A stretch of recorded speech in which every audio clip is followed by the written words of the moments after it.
This is Motorsport Radio. In Silverstone Garage, it's the Silverstone Classic Media Day, and here is Michael Lyons. Hello. Hi, nice to see you again, Lester.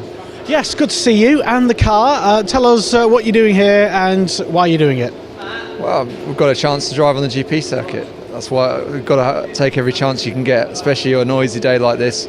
We're here with the Formula 1 car behind me, the Williams FW07, which I should be racing here in a couple of months' time on a sunnier, warmer day probably.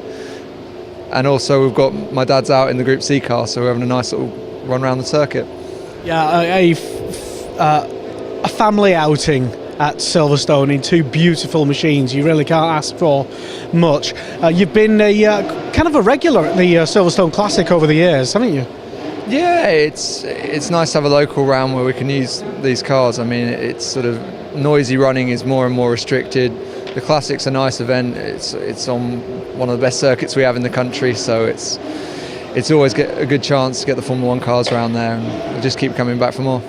There are some really sexy cars here. I've just been having a look up and down the pit lane, and amongst your guys' cars, there's a lot to look at. So if you're not planning to come down to the event on the Classic, I urge you to come down. You're going to be here, I'm going to be here, and it's going to be packed full of some cars. Are you a bit jealous of other drivers who are driving some other cars, perhaps? Well, today I'm just in the F1, which can never complain about. Just in the F1? Exactly that. But hopefully when we come back for the class for the race meeting, I'll be with the Group C car as well. I've been lucky. I've raced in quite a few of the different classes sort of through the years of the event and what have you. I've done sort of the sports car race is always pretty good. The FIA World Sports Cars, the level's very good in that. I'm quite, in my own sort of way, I'm jealous of the Formula Ford boys because I've still got my Formula Ford at home. I just don't fit in it, and they've got 50-something cars, I think, in the race. So that's going to be fantastic. I'll definitely be watching it. Sadly, can't compete because I can't fit in the car, but yeah, it should be a good show, definitely. Isn't there any like special adaptations you can do to like I don't know? Unfortunately, it's an original car. There's only so much you can do. What Formula Ford car is it? Merlin Mark 11A. I raced it in 2007, 2008. I think I won the championship in 2008, and there's some good guys in it. And it's sort of the level's been sort of keeping nice and high. There's lots of young guys in it, so in amongst the historic class, it's one of the fun ones. The guys always look like they're having good fun in amongst it. There's always good racing at the front. So yeah, wherever you are on a grid, you're usually mixing it up at the front. You have been a little quiet lately with your own racing career. What are your plans for 2017? The main thing for me this year actually is the historic F1. I've never done a full season.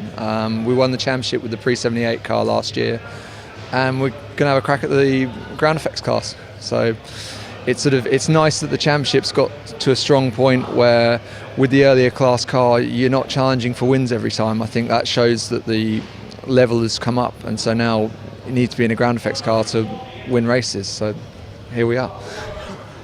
In terms of like which championship, total opinion, but would you say perhaps if you had the choice, Boss GP or the historic F1?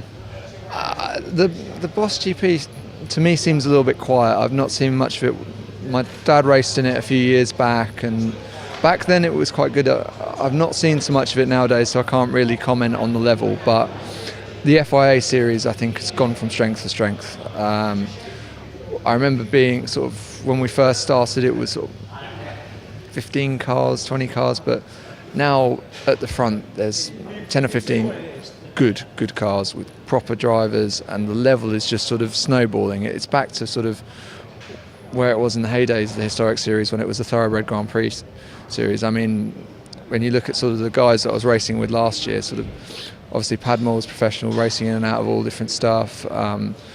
Loic Dumas is a former Formula 3000 driver. There's some proper guys in amongst it. There's a lot of guys with Le Mans history and stuff, so the level's really good.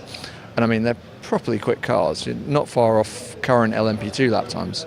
So it's a nice place to race. Have you any other plans for any other sort of things on the horizon? I know you're just focusing mostly on the historic F1 Championship, doing the full season of that, but any sort of tests on the horizon? Are you still sort of keeping in touch with Ferrari? Yeah, still good friends with all the guys I was competing with and stuff. I'm still sort of involved with the teams and what have you, but this year I'm doing VLN next week to get my license for the full permit for GT3, or actually tomorrow as it works out. And then I'm back to Silverstone next weekend for the 24 hours in Ginetta with TFD, which should be really nice. I think it'd be interesting to see how it works out with the balanced performance between the GT4 cars and the TCR cars. So that should be in contention for the overall win, as it should be one of the top classes. So, but it's a 24-hour race, so you never know what can happen.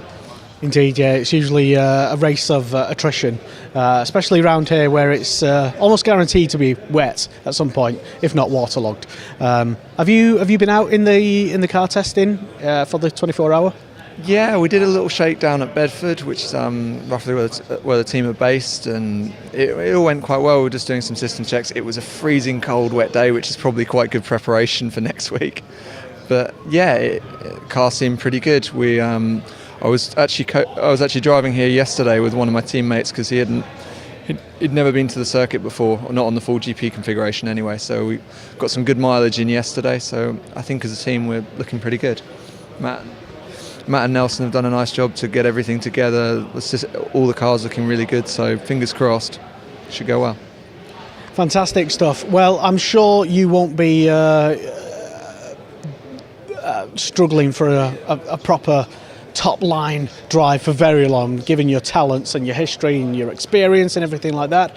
I'm sure we will see you doing plenty of other things, but right now we'll look forward to seeing you in the 24-hour and the VLN and the historic. It sounds like you're actually doing quite a lot, actually.